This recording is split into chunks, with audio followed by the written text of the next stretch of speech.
right, Mike, we're live right now, so. We're live right now.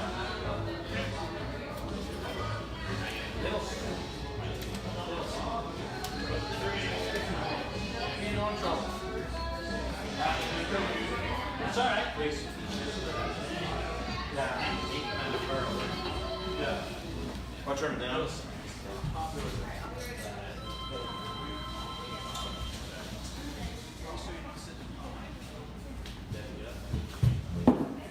So you get a microphone. Yep. On your chair. Okay. Yep. I'm just getting a share. That's all. Is it showing for you, Mike? Yep.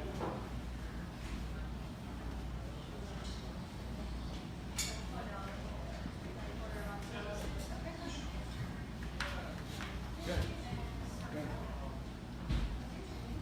13 viewing it right now. All right, folks, just gonna wait a couple more minutes until we start our Facebook Live. Last one of the season here from Daddy's Pizza in Claremont, New Hampshire, 50 Pleasant Street. I want to thank them for hosting our preseason Facebook Live episodes here, third year in a row. So they've been gracious enough, Pat, Ellen, Ashley, and the rest of the staff here. So folks, be sure to share and like this post. If you share it, more people will watch it, which is better off for the Speedway and better off for the Granite State Pro Stock Series. So we're just going to wait a couple more minute maybe, get a couple more people watching, and then we'll start the show.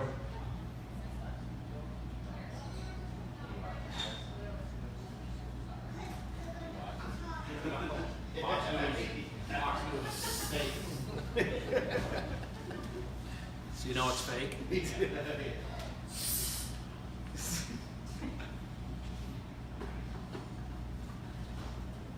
All right, might as well get kick-started here. We got 25 watching.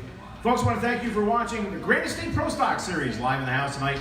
We have Mike Parks, the founder and president of the Granite State Pro Stock Series, Andy Hall, the announcer of the Granite State Pro Stock Series. We also have two drivers in the house, which we'll bring up later, in Luke Hinkley and Ricky.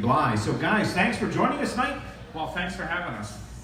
Granite State Pro Stock Series has been taken off, and it looks like this year is going to be pretty exciting for you. Yeah, it's been a long, slow process. It's like any business, long, slow, steady growth, and that's what we've done since 2012. And we're starting to get the series where we wanted it. We're not there yet by any sense, but we're getting a little better every year. And just looking at the car counts coming up here in 2019, a lot of the guys registered. It's a pretty stellar group of guys coming up this year. More guys we believe are going to run and contest the championship than ever before, and just looking forward to getting it going here at Claremont Motorsports Park. Yeah, we got, I don't know, 24, 25 entries for our Claremont event right now. Like Andy was saying, we have more people that have committed thus far to race the entire season, which is good. I mean, everybody has that intent to start the year, and that could all change in one night, and that's what we had happen last year. But the teams that are planning on running the full year, I'm pretty confident that's going to happen. So I think this will be our best year to date by far. Yeah, so 2 weeks away, we'll have opening night, Claremont Motorsports Park, May 3rd, Granite State Pro Stock Series, 100 laps, guys. You mentioned possibly 25 cars for that. Is that, other than your Labor Day week, is that a car high for you at Claremont? Other than our Labor Day event last year, yeah. I mean, it's pretty easy to enter a race. I mean, anybody can just get online and enter the race and send me $50 and they can enter. But I mean, the guys that have entered, I'm pretty confident we'll definitely have 24 to 27 cars. You know, Andy, talk about the race last year, the opening race, right up to the last minute, if I remember. Came right down the last couple laps of the first race of the year. I'm trying to think who was leading. Was it? It wound up being about him. No, Matt Frame got knocked out early. He had some difficulties. It was in the first race.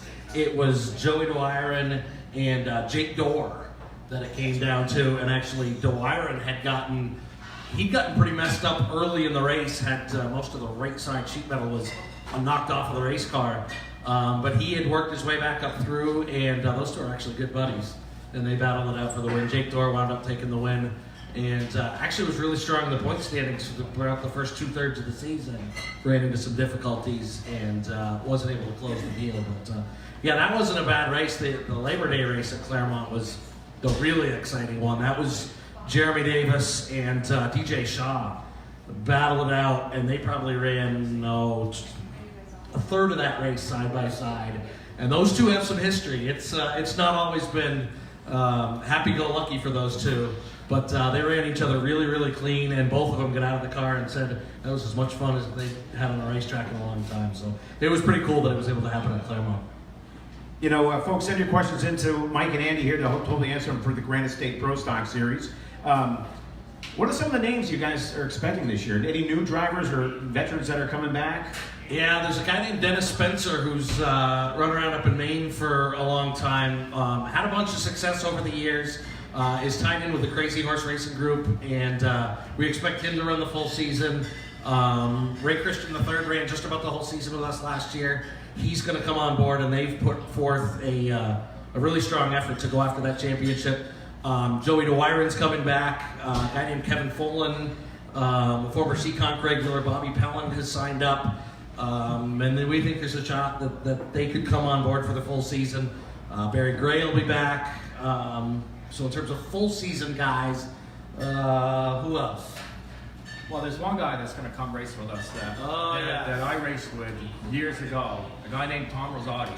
Tommy won the Oxford 250 1978, 79. Tommy hasn't raced in 20 years? 18 years? Tommy's been out. Last time Tommy ran a race was 2002. I actually talked to him last night for a story we're putting together on him. He tried the Oxford 250 in 2002, finished, I believe, like 30th, and walked away. Thought he was done with racing at that point. And that was after winning the Oxford 250. In 1979. 1979. Yeah, at 19 years of age. Yeah. So, I had a chance to talk with Tommy at Race-A-Rama. His car owner, Wright Pearson, brought their car and put it on display. And Tommy is fired up. I had the opportunity to work with him when we were racing Pro Force together. I crew chiefed the car for him back in the early 80s. And Tommy looked at me and said, man, he says, Wright's given me everything that a quality team needs. He said, I'm not coming just to run 10th. We're going to race for the championship and race to win. And Tommy, I know Tommy pretty well. It's been a long time since I've seen him. Like, he has the fire in his eyes. You know, multi-time Riverside Park champion, multi-time Stafford Motor Speedway champion. So he'll be a great addition to the series. yeah, no question about that whole team. And Wright's actually going to run a couple of cars in half a dozen or so races. He's got a kid named Brandon Barker out of Maine who does a really nice job. Won one of the races at Lee Speedway last year. And so they'll have two cars at some races, and they've got big plans for this year. They're talking about another run at the Oxford 250. They've got a former Eddie McDonald late model they're going to play around with, but the focus is the Granite State Pro Stock Series, that championship. And I asked Tommy, I said, what are your goals for the season? And he said they'd be disappointed if they didn't win 2 or 3 races. So it'll be fun to see Tommy Rosati back in the Pro Stock. Yeah, the other thing we got too is we got 2 guys sitting here in this room too that are going to race, and I don't know if either one of them will race the full season, but you know, Luke Hinkley and Ricky Ricky's got my old car actually, and Luke has a nice Port City car that he bought a year or so ago. Both quality cars, quality drivers, and especially going into Claremont. I mean, that's their home track. I mean, Luke had one that he had it pretty well won until had it pretty well, yeah, except for the last couple of circuits. That happens sometimes, and you know, but you got to lose some before you win them. And every time Luke's raced with us, when we went to Lee, he was fast out of the gate. He was phenomenally fast at White Mountain, and him and DJ had an accident on the backstretch. But I mean, he's been at the front of the field every time he's raced with us, and I think he kind of has intentions to race as many as he possibly can. But like a lot of guys, they're going to take them one at a time. We get through the first one, we'll go to the second one. We get through the second one, we'll go to the third one. Our deal, it's tough. I mean, it's a quality field of cars. The travel's tough sometimes, and sometimes the Friday night dates are tough. And I do everything I can as a series owner is to eliminate the 2-day shows, but we do have one solid 2-day show at Lee USA in May. It's a little difficult on the teams, but on the business side, sometimes those are things that we have to do to help the speedways make their business successful as also. One guy we were sort of not talking about is the kid that won the championship last year, Devin O'Connell. Devin, over the winter, was talking about all kinds of crazy cockamamie schemes, and he was going to go off and race here and there and everywhere. And there was a conversation that Mike had with him and said, look, get another season under your belt, race another year. So they're going to come back, they're going to try to defend the championship. They've got a second car. They're headed down to North Carolina to race this weekend. They were going to run the All-American 400 until it got rained out for a second time. They've got some big plans for the season, but at the top of the list is defending that championship. So look forward to having Devin back. And then he sold a car to a former Legends car buddy of his, Jake Matheson, and that team has every intention of running the full season and running for Rookie of the Year. Yeah, and actually, Jake, he was the national Young Lions champion. He won races all across the country. They're from Hillsborough, New Hampshire, so Jake would be a great addition. And the other guy we got to think about too is two-time champion Michael Sullivan.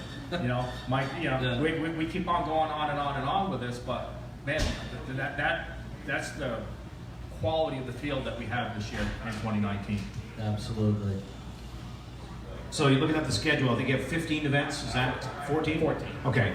So you open up at Claremont. So next week we have our test and tuning at Claremont Motorsports Park, which the Pro Stocks will be there testing and tuning for their official practice of their season. And they open up May 3rd at Claremont Speedway for the 100 laps, which we talked, or Claremont Motorsports Park, excuse me. We just talked about that. And then you head 2 weeks later to that weekend show at Lee USA. Yeah, I've talked to Norman and Joe Bassett over there, and their plans and their vision for that show is to have a big opening day weekend, big 2-day event, and they definitely want us part of it. So we're going to support them because they support us wholeheartedly. So that's the things we have to do.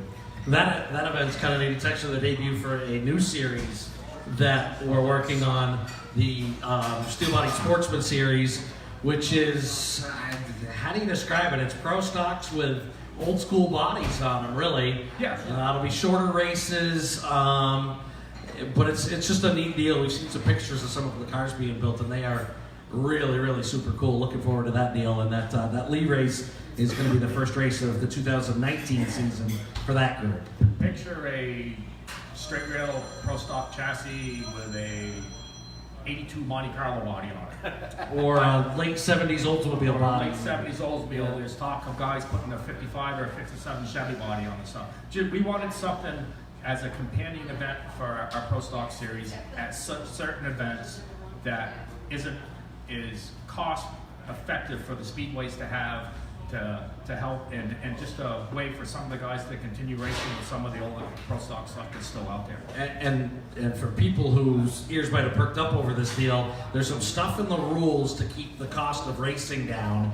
The cost of these Pro Stock style cars has gotten really, really expensive over the years, and there's some stuff in there to keep some of the front end technology, some of the shock technology out of it, so that it can be raced reasonably, and it makes sense for some guys to run this series. So after League Memorial Day weekend, you're at Waterford, and then in the middle of June, you're at Speedway 51, making the drive up north.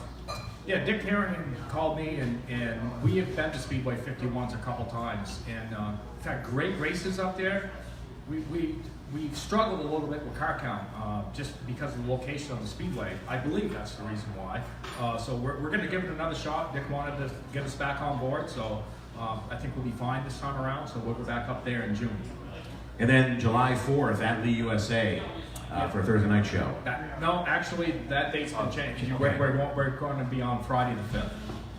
Yeah, that will be a lot of fun. Going to be sort of a 4th of July thing. They had originally talked about running us the 3rd. That's why the schedule shows up that way. But due to some permitting stuff, had to bump that show to Friday. But still think it's going to be a big deal. Big 4th of July celebration type of thing.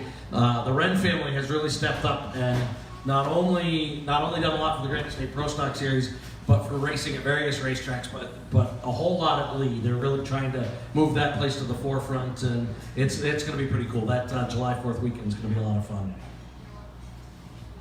And then middle of July, July 14th, Hudson Speedway. A lot of improvements been happening down there, and that's Andy's favorite track.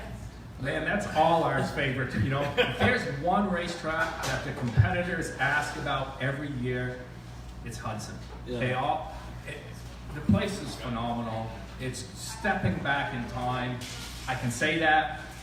I don't know what it's going to be like when we go back this year, because Ben Bazowski, you know, he's involved up here in Claremont Motorsports Park too, has just done tremendous amount of work down there. Put a wall around the whole place and done a whole bunch of work in the pit area.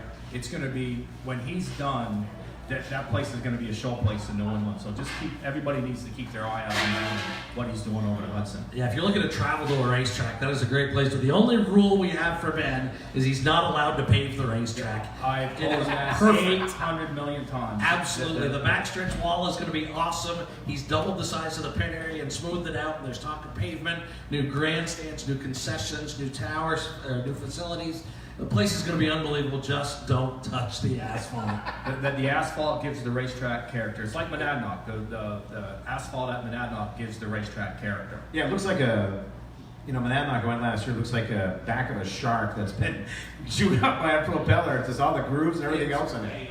Monadnock is amazing. That's my personal favorite racetrack to race at, because there's a top groove. I mean, if your car is good, no matter what the asphalt's like, you can absolutely take your car and plant it on the top and pass somebody.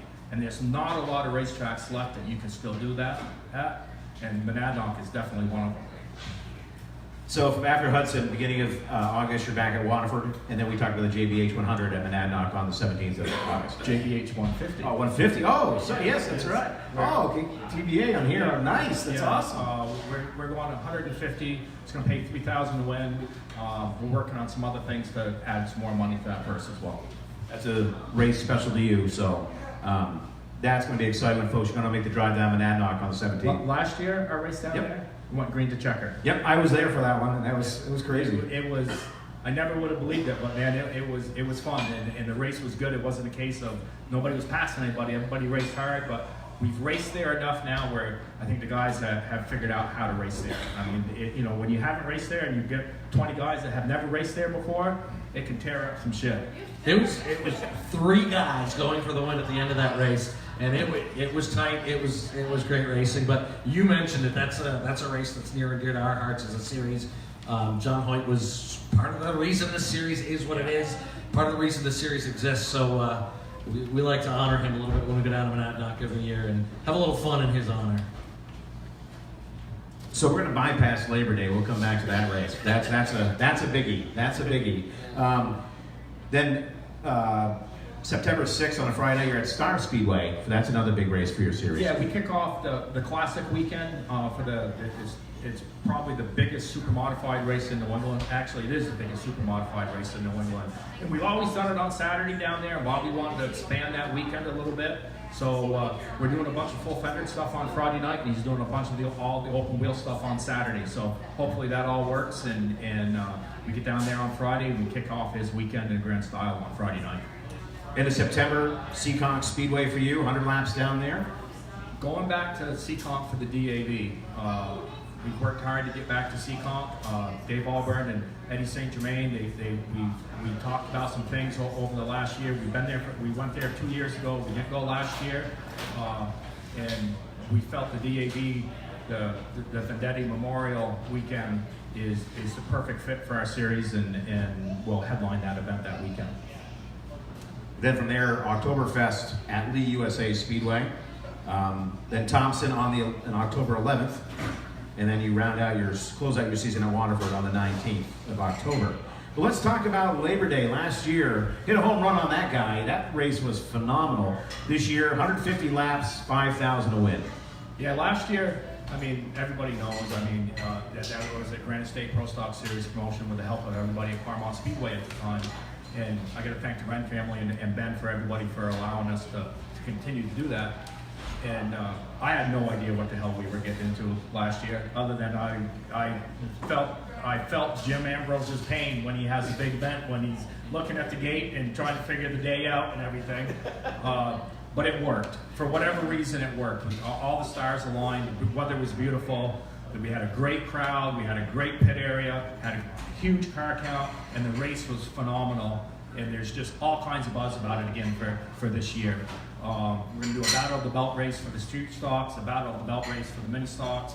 Pro stocks are going to go 150 laps, paying $5,000 to win. That's our biggest event on the series, and I have plans for that race long term. But we got to get through.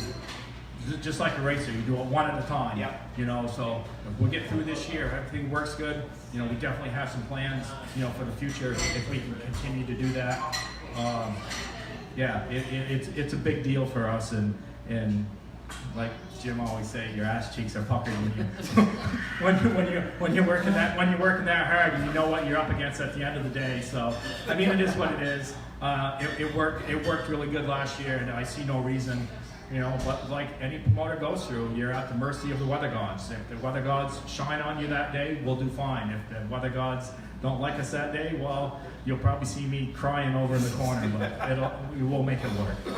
The good news is looking at a lot of guys' schedules going ahead, there's some big name guys talking about coming to that racetrack. Fitz Benjamin has won the Oxford 250 a couple of times. He's a multi-time past champion. He's talking about coming to that race. Reed Lamfer, who's won races all over the Northeast for years and years, he's talking about coming to that race. There's a number of guys out there that could possibly show up to that race and make it hopefully as good a race as it was last year. That was probably the best on-track race of the season, I think, and hopefully that can happen again. Yeah, it was amazing. I went down on the racetrack and talked to DJ and Jeremy afterwards. And, man, DJ got out of his car and he looked whipped. They both did. They were both whooped. His words to me were, "I have never driven that hard for that long." I mean, him and Jeremy they battled and raced each other clean and just did a whale of a job. Also, we got to thank Rocky Ridge Trucks. Rocky Ridge Trucks came back on board to sponsor the event with the help of Springfield Buick GMC, so I want to give those guys a shout out. Without them, it makes those events hard to do. And they're providing a pace truck here again in 2019. So a big thanks to the folks over at Springfield Buick GMC. And it wasn't, we talked so much about the pro stock race, but the racing throughout the day was great. The street stock race was unbelievable. I mean, we talk about Albie Ovett and Jimmy Renfro, the two teammates that came up and put on a show, and I'm sure both of those guys will be back and looking to have just as much fun here in 2019. Well, the cool thing is with all the tracks in New Hampshire working together, the New Hampshire Short Track Association, all five of the tracks gave the street stocks and the mini stocks, if they race them weekly that weekend, they gave them the night off. So they all are eligible to come. They don't have to skip a race. They don't have to race the night before and then thrash all night to get here. So, I think we had 24, 25 cars last year, so I think we'll definitely have more than that this year. Yeah, and the New England Truck Series is going to be there. Those guys always put on a good show everywhere they go. Marshall Curley's tour.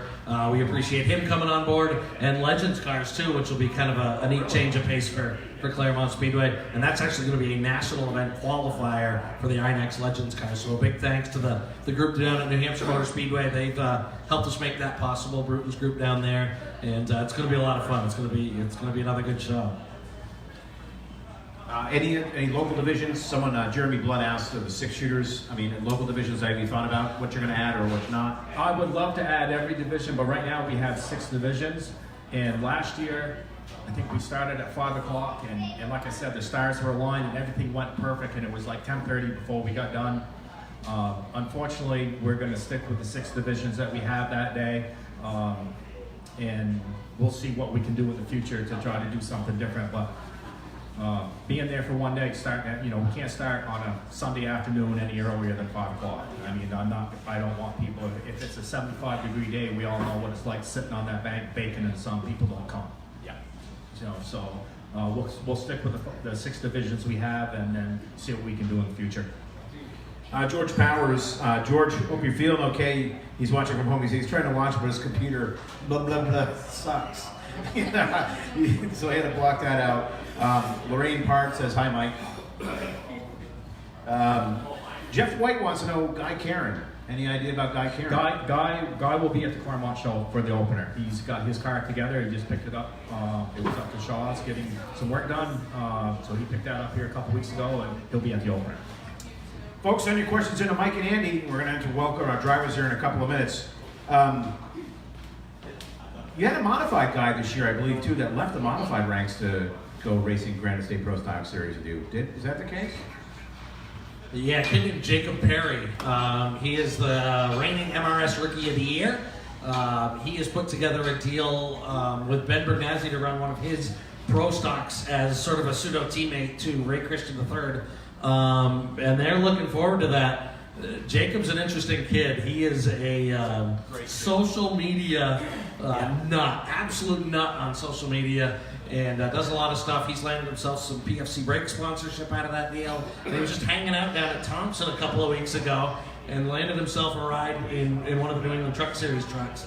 So just a real personable kid, a lot of fun. It's a family operation, and so looking forward to having them with the series as well.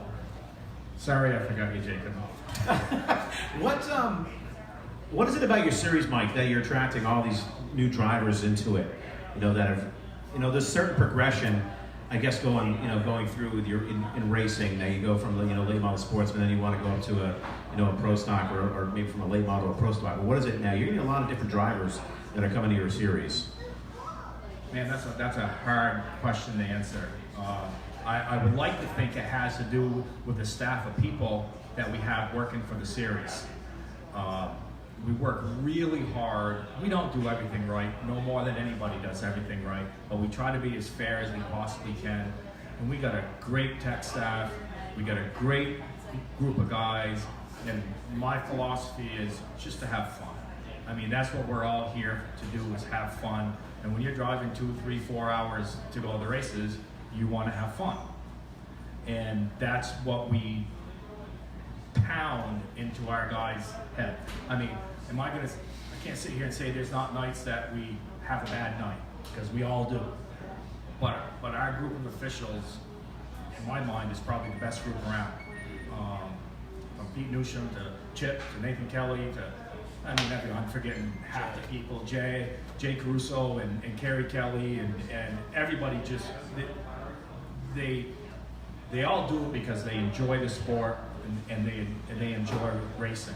And a lot of them have been with you for some time too. I mean, a majority of them have been with us since 2012. I mean, so we try not to have a lot of turnover, and realistically that's why I'm doing what I'm doing in the race director's position now, because Mike Green was our race director for a couple years, and we had been through 2 or 3 race directors just because they wanted to go off and do some other things. And Mike did it for 2 years, and he got burnt out. Didn't want to commit to the travel, and I totally get that. Mike's a great guy. He still comes and works with us. I mean, he still does a lot with us, and I was eventually going to do it myself anyways. It was just 2 or 3 years sooner than what I really anticipated to do it. But I'm fine with it. I mean, it works out good. And the other part is, I think the outside competitors looking in are starting to see where we've grown. The competitors have grown from the series.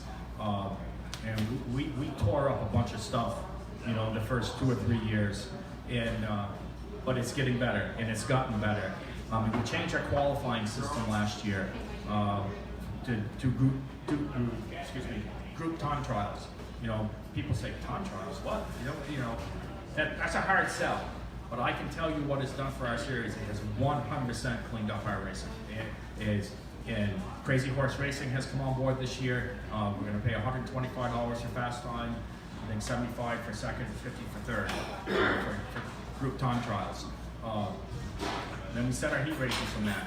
I had a hard time having a so-called professional race series and having heat races determined by the luck of the draw. Yeah. No disrespect to anybody, but some days, man, it's just not your day. And if you draw the pole and you got somebody that just hauled 4 hours to race and he's starting third and you don't go, it just makes a mess. So it took a long time to get there. I had a lot of talking to do with some promoters to make it happen, because when you mention time trials, Nobody wants to sit there and watch time trials. So we got it down pretty good where we can do 24 cars in about 7 or 8 minutes, so it's not a long, drawn-out process. And in the long run, it's definitely helped our series. And I think a lot of the competitors actually really enjoy it now. I've heard multiple comments from competitors that race other places, other series, that really enjoy that part of our program. Mike, let's see. Just had it here. Oh, Mike Mitchell wants to know, when are you going back to Riverhead? Mikey, I'd love to go back to Riverhead, but it just... That's a loaded question. He wants to know because he won when we went down there. Oh, is that what it is? Yeah, it's his only career win. That's his only career Granite State Pro Stock Series, and when was at Riverhead. That was tough. I mean, Riverhead down on Long Island. I mean, it would. I think the timing of the year that we went wasn't right, and we struggled with the crowd. It just didn't work. I mean, every now and then you have one of those races that didn't work. The race was fine, but it didn't work for the speedway. So we haven't been able to come up with a way to get back down there and make it work for everybody. Which is a shame, because it's a great little racetrack. The people that own it, well, yeah, the people that own it do a great job. It's a great staff down there. They welcomed us with open arms, but like Mike said, for some reason, it didn't quite click. And it was close, I think, and there may be that possibility in the future, but for right now... Never say never. Yeah, absolutely, absolutely. What track that you don't race at that you'd love to see your series at? Stafford Motor Speedway. There you go. And the competitors are with us on that. I mean, we get Have you more ever raced requests. No, the series has never been there. We get more requests from competitors about Stafford Motor Speedway than any other track in the Northeast. Why is that? It's a great racetrack. The mystique of Stafford, Yep. kind of like the mystique of Thompson. I talk to Mark every year. We got a great line of communication, but it hasn't worked for him yet, and we have to make it. It's business. I mean, and Stafford is modified country. We all know that. I mean, that's not really full fender country by any sense, but I think it can work down there. Mark, if you're watching or if you see this, David, we're going to keep bugging you every single year to try to make it happen. But that's if there's a racetrack in New England, that's the one. And I'd like to get back to Wiscasset, and I talk to the Jordans up there every year, and like I said, like Andy, like we always say never. Interesting. That's pretty cool. Mike Murphy wants to know if you're buying the next round of drinks. No. So you're out, Mike. Sorry about that. On that note, we might as well welcome in the two drivers that we have here tonight. Luke Hinkley, as Luke's eating. Luke, do you want to finish eating first? All right, Luke Hinkley and Ricky Bly. Come on in, guys.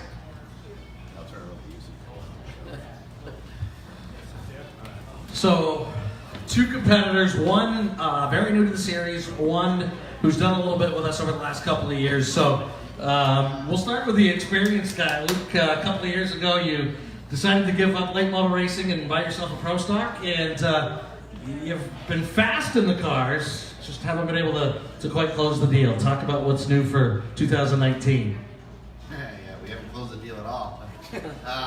Not really much. Just get the same car. Actually just finished it up for the most part last night. Kind of got a late start on it this year. And it's done, and we're waiting for the weather to break. Yeah, everybody's waiting for the weather to break up here right now. You have a lot of history at this racetrack. It was family owned for you guys for a while. And your thoughts on where Claremont Speedway or Claremont Motorsports Park is going? I don't know, really. I mean, it seems like it's a good thing. Hopefully it's a good thing. I'm going to thank Jim and Claremont and Uncle. They put a lot of time and effort into it with the other owners that were in it last year and the previous years. But time will tell with that. There you go. Ricky Bly down the other end, first year of the Granite State Pro Stock Series. Not completely new to Pro Stocks. You had one rated up at Canyon Speedway that now doesn't exist, but first year of the series. What are your thoughts and expectations? It's going to be a little different, but no, we raced the inaugural race 2011 Claremont. That was kind of interesting. You did? I did. Huh. Okay. I don't remember. So one race, how'd you finish? I finished in the top 10, I believe. Very nice. I mean, Do you remember who won that race? Yeah, actually, Chris Wilk won that race. The only race he ever ran with the series, I believe. He was a one-and-done guy. Of course, he lost all his equipment to a flood, but That's a whole nother story. So you got this guy's old car. Any expectations based on that? I hope it's good because we haven't touched it. Is that really the best way to go into it? No, I mean, we've asked questions here and there from Nathan, got a lot of input from Nathan, and we decided we're going to leave the thing just the way it is. I mean, they only raced it twice after Louis and did a bunch of work to it, put a new plate and stuff on it for Mike, and they ran really well the 2 races they ran. So, I mean, I'm sure if Mike can do it, we can do it. Wow! Very nice. Well played, sir. Well played. One for Ricky. You Yeah, but are. he's got to remember, I'm the race director. You know, these guys don't understand that. Race guys aren't all that smart. They just don't get it. So The race director usually comes out on top. yeah, this is true. So Ricky, you're the 2-time defending. They call it out column. Late model sportsman cars at Claremont Speedway. We can't forget the fine folks that are putting on our opening race. So what are your plans with that deal this year? We're going to dabble a little bit with that. We're really hoping that all 5 tracks had the class, but we're probably going to try to at least race all of them at one throughout the year. Probably race the bigger shows at Claremont, hopefully. We're going to concentrate more on the pro stock. We're going to take it one race at a time with the pro stock and see where that goes. And If things work out, do you look to run the full season? I would love to, till we get the comps. Not such a Still fan. not so sure about it. Have you ever raced there? No. Tighten the belts and go. Yeah. Well, so we've got 2 guys up here that aren't big fans of that place. You're not a big fan of that place either, are you? I've never raced there. I mean, we just get out and have a good time and camp and party, and that's way cheaper than racing. Hate to have a good race get in the way of your party. Pretty much, yeah. And we've all met your crew, so I'm sure they're on board with that as well. Yeah, if you can raise the camera, they're back there at the bar right now. But I'm surprised they're not making noise, hooting and hollering, but they're a shy bunch. Hey, the World Series, it's simple. You race on Friday, you party the rest of the weekend. You get all Friday night, you get all Saturday and Sunday, so you'll be all set. We get there Thursday, so. Yeah, that might not be a good thing. So short of Thompson, what are your plans for the season? We're going to take it race by race, pretty much. Claremont League, the Waterford one is up in the air. I'd like to go back to Speed 51. I've been there once in a late model. It's a fun little track. And then just pick and choose. You know, I got a family now, so that slows me down a little bit, but they're pretty understanding, so we'll just go from there. Yeah, I think they spend as much time on racetracks as you do, don't they? And my wife's worse than me, but get my kid involved in it now too, so. Well, yeah, a couple more years, she'll be in a go-kart, won't she? Yeah, I got a couple of them in the garage ready for when she gets old enough. Nothing like planning ahead. Yeah, she's looking over here. She's figuring out what we're talking about. Of course, she's still filling her face, but that's okay. Ricky, the jumping back into the pro stock ranks, is this something you wanted to do, or just an opportunity that came along? I mean, you did it and you moved away, and now you're back. Yeah, 100%. Just want to try something different again. I mean, the pro stocks from when we ran are, I don't think, quite as what they are now. A little different. The technology has totally changed. I mean, I've never run a car on bump stops. I mean, it was always just sprung, and I don't know. We'll see how it goes. Actually, you ran the Claremont race last fall. I In a Jeremy Davis car. That's right. Jeremy Davis car last fall. Yeah. What your thoughts on that deal?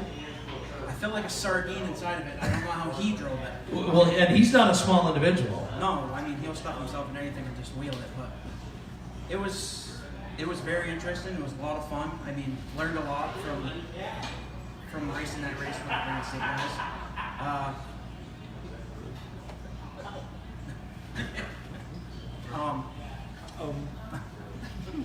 Folks, send your questions in to Ricky and Luke.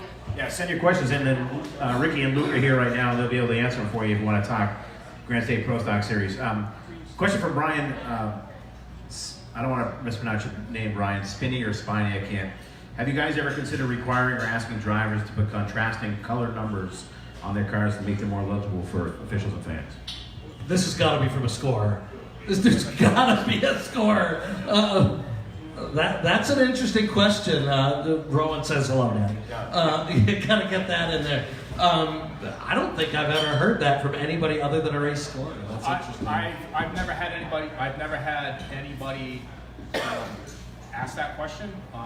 We did have, myself once, we put our numbers on the quarter panels, which we ran a race at Hudson, but at that time there was no transponders at Hudson, and the scorers were fine with it, but they preferred that we didn't do it that way, so we went away from that.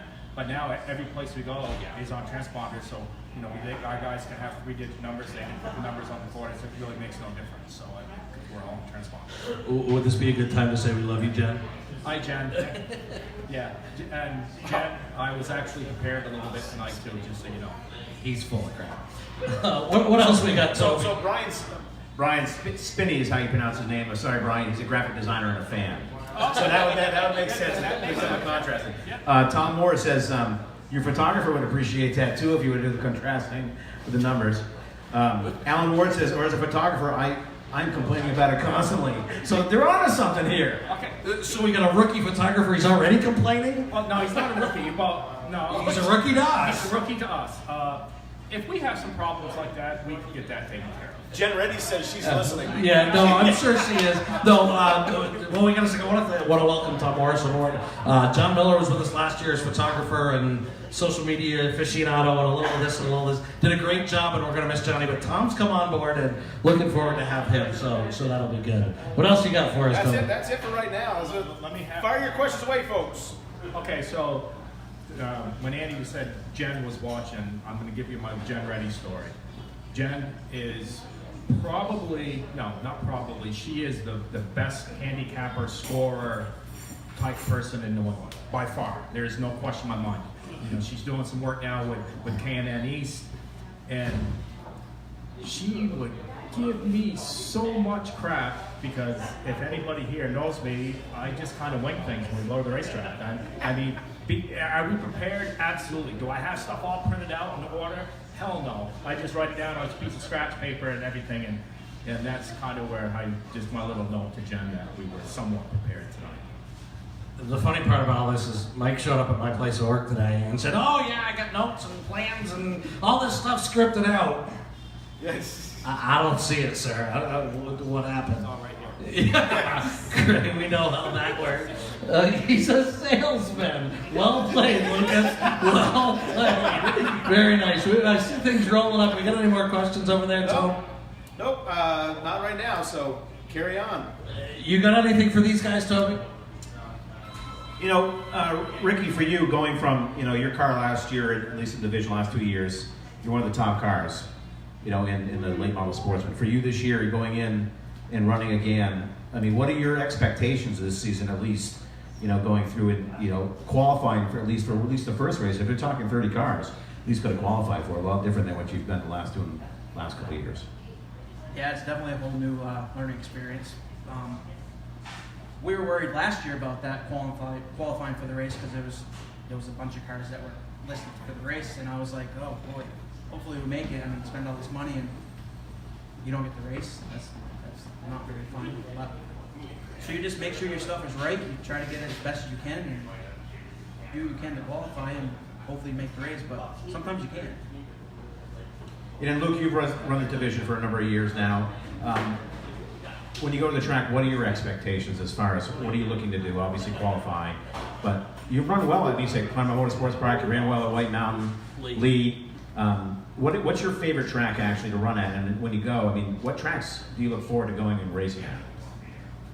I like Claremont, well, obviously. It's where I started in the asphalt racing. White Mountains is fun. It's probably my favorite racetrack to go to.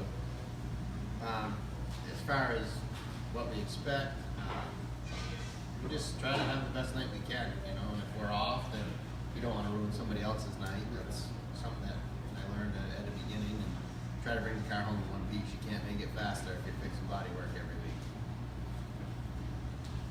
Staying on that sort of expectations theme, who are the guys that you look to as your toughest competition when you go to the racetrack? Everybody's tough. I mean, there's some guys that struggle at some places. When you have people like Jeremy Davis that show up and DJ, and just the guys that they don't do it for a living, but they race more than I do. Those are the ones. Ray Christian, I mean, he's been racing all over the country. Devin, he's been racing quite a bit. Those guys have more experience per se on the whole deal. So those are the ones that their programs are a lot stronger.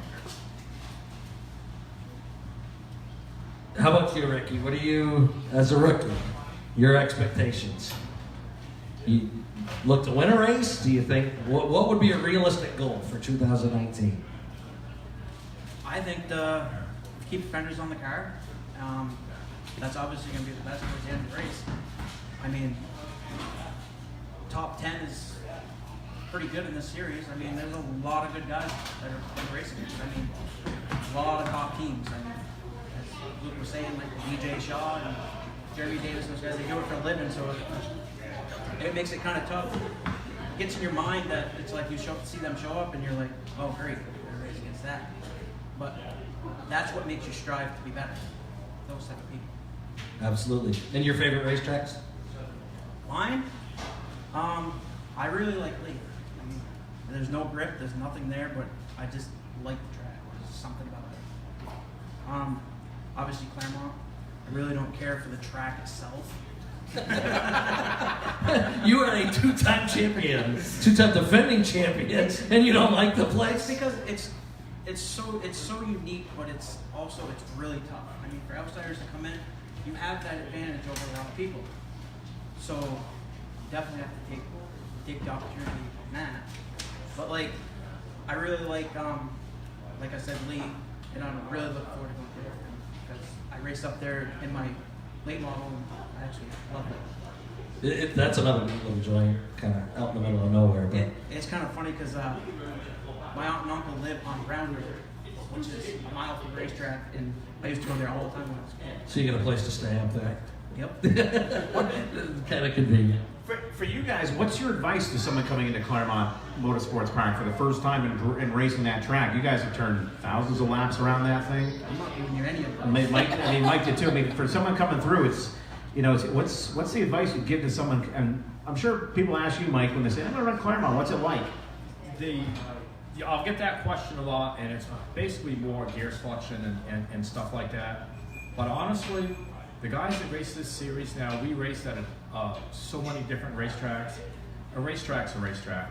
You go out, you go 5 laps, and they figure the groove out very, very fast. It's not, the first couple times, the first night maybe, but I mean, I watched Joey DeWiron last year go to a couple racetracks he'd never been to, and after 5 laps of practice, you wouldn't know he'd never been there. I mean, it's just when you travel and you go to different racetracks all the time, and after you do that for a year, a racetrack's a racetrack. It makes no difference whatsoever. You go out for 5 or 6 laps and 8 laps or whatever it is, and the guys are all smart. They know who's from that area, so they might go over there and stand by the fence and watch their line for 2 or 3 laps just to get get it in their head. But there's not that type of big advantage as what there used to be. As far as I'm concerned, a microphone's a microphone. So. Exactly.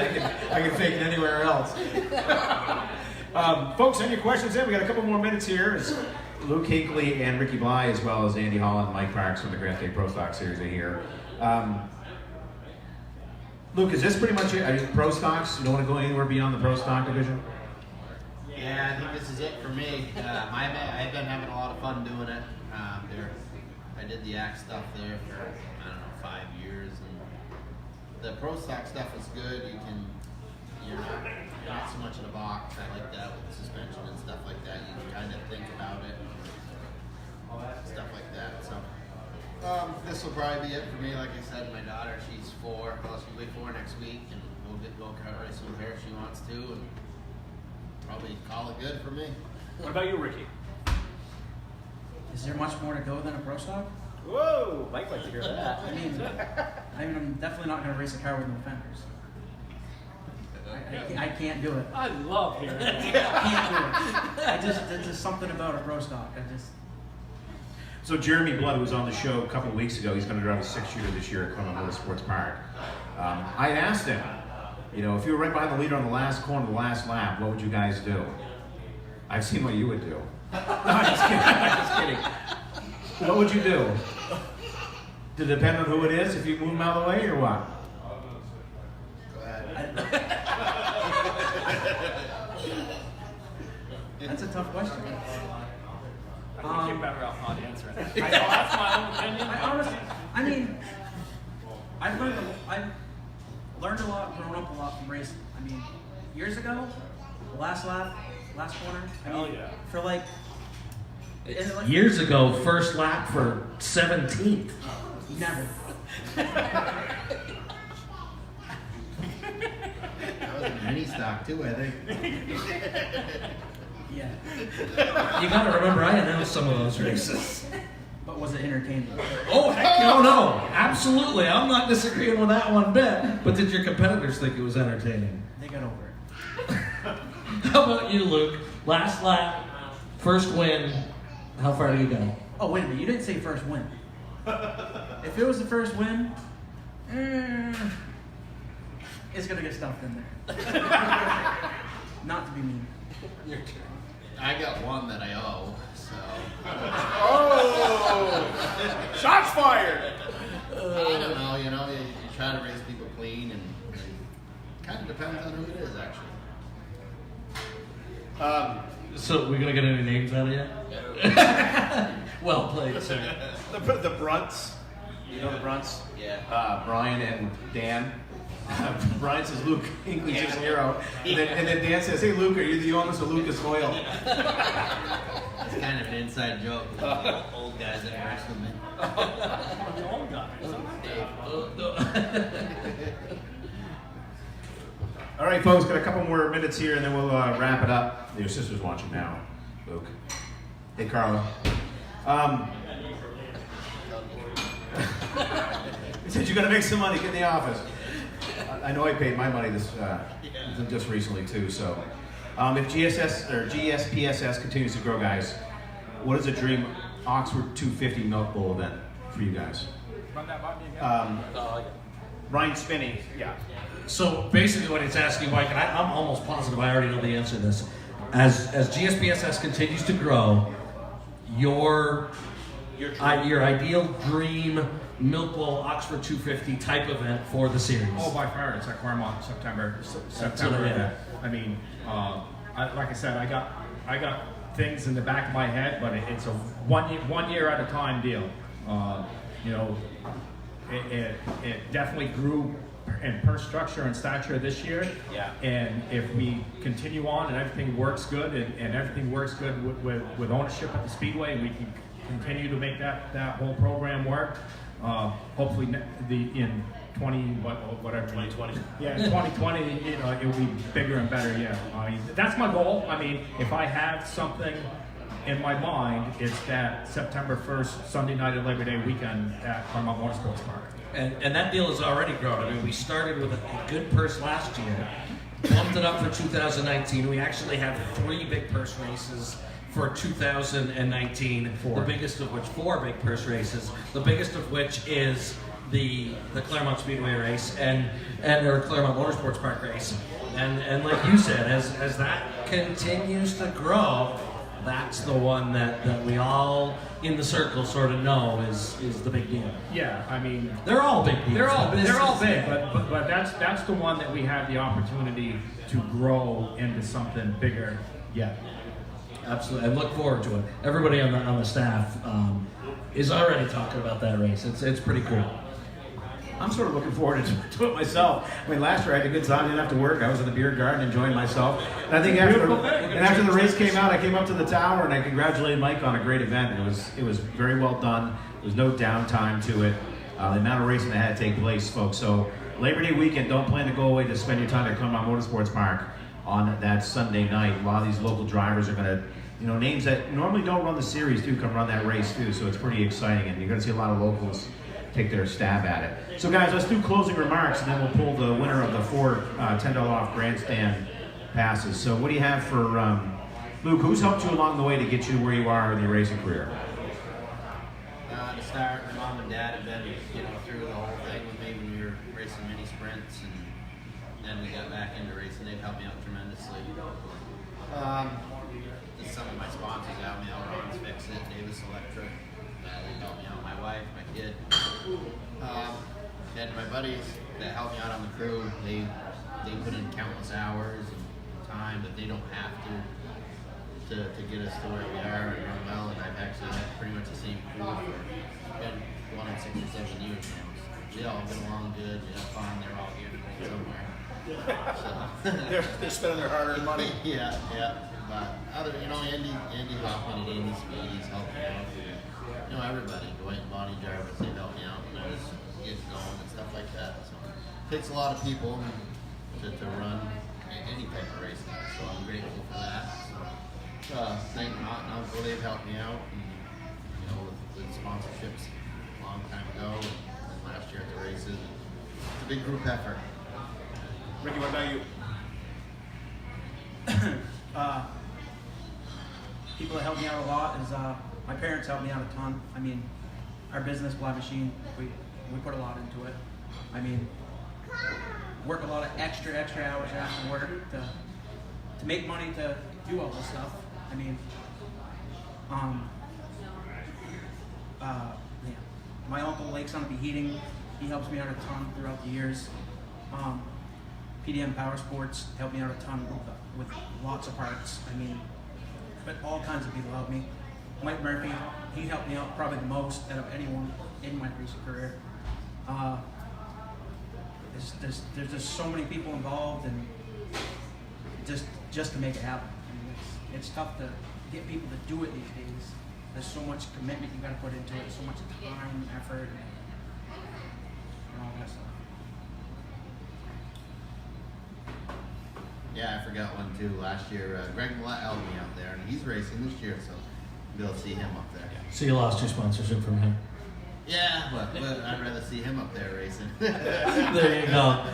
Folks, if you're looking for more information about the series, gspss.net. The schedule is there. There's all kinds of stuff there. Pick a couple of races, travel around and see some of these different racetracks. But earmark that Labor Day race. That's going to be a big time. Yeah, the last thing I just want to thank all the owners and promoters, Norm and Ben and Terry Ames and Thompson and the guys at Seaconk and Bobby Weber and Jim, Jim and Karen for helping us last year, and everything they did for Claremont Speedway when they stepped up and did what they did 4 or 5 years ago, because who knows if that hadn't happened, who knows where we would be right now. But like I always say, the promoters have the hard part. We as a series, we have the easy part. We bring the show, okay? Or bring a show, not the show. We bring a show. It's easy for us, but we're not the ones that are preparing the facility, getting everything ready, doing all the behind the scenes stuff week after week after week. I mean, without the track operators and the track promoters, we got nothing. So I just want to give a huge shout out to those guys. And as well as the teams, the competitors, the drivers, all the folks that are busy in their shops tonight preparing race cars so they can be at Claremont here in a couple of weeks. Need to thank them. So folks, next week, the test and tune at Claremont Motorsports Park will be in the afternoon on the 27th. Pit gates will open at 12. Practice will start at 1. That's the official practice for the Granite State Pro Stock Series. So a lot of the cars that will be running the following Friday night will be there Saturday and testing and tuning at the Speedway. For May 3rd, opening night, will be $20 for adults ages 13 and up. 12 and under, ages 6 to 12, $5, and then 5 and under will be free for that night. So that's a perfect and cheap night for you to come see some great racing. 100 laps of the Granite State Pro Stock Series, plus the 5 divisions, the NASCAR Weekly Racing Series at Claremont Motorsports Park. Mike, I'm going to have you pull the winner of the passes here. Let me just here. So I'm going to give my speech every time we pull a 50-50. He's going to make a whole bunch of people mad and one person happy. It's the story of my life on race nights. Yeah. Justin Kuzno is the winner. There we see Justin at the track quite a bit. So congratulations, Justin. I'll message you. They will make arrangements for you to get those 4 $10 off passes. Folks, we want to thank you again for watching tonight. We'll post this. Share the show with your friends. I'll also post it on the YouTube channel as well, so you can watch it at your leisure. Like we said, follow the GSPSS, the Granite State Pro Stock Series, on their website at gspss.net, or like them on Facebook and stay up to date on everything happening with Granite State's Pro Stock Series. Also, Claremont Motorsports Park. Looking forward to a great year. Folks, thank you very much for being here tonight, guys. Looking forward to 2019. I got one more person to thank that group of people. Crazy Horse Racing has helped me quite a bit throughout my, late model, and they still help me with my pro stock, even though I drive a different chassis now. They still do help me out. Didn't want to forget them. Awesome, folks. Thanks a lot. So hopefully we'll make a decision on practice. We're supposed to have practice this Saturday, the first test and tune. Weather's not looking all that sharp. We should make a decision tomorrow about midday. So look for that on the website and Facebook. And if you're on the Rained Out app, we'll post it on there too, and then we'll make a decision as to what's going to happen this Saturday. But it's not looking too good. And we've got the Home Depot Car Show next Saturday morning from 9 to 12 at Home Depot in Claremont. Hope you come out and see the cars and carts of Claremont Motorsport Park here next Saturday. Stay up to date everything happening at Claremont Motorsports Park at ClaremontMotorsportsPark.com, or like us on Facebook and follow us on Twitter. Folks, thanks a lot for watching tonight, and we'll see you in a couple of weeks. Thank you, guys. Thank you. You might just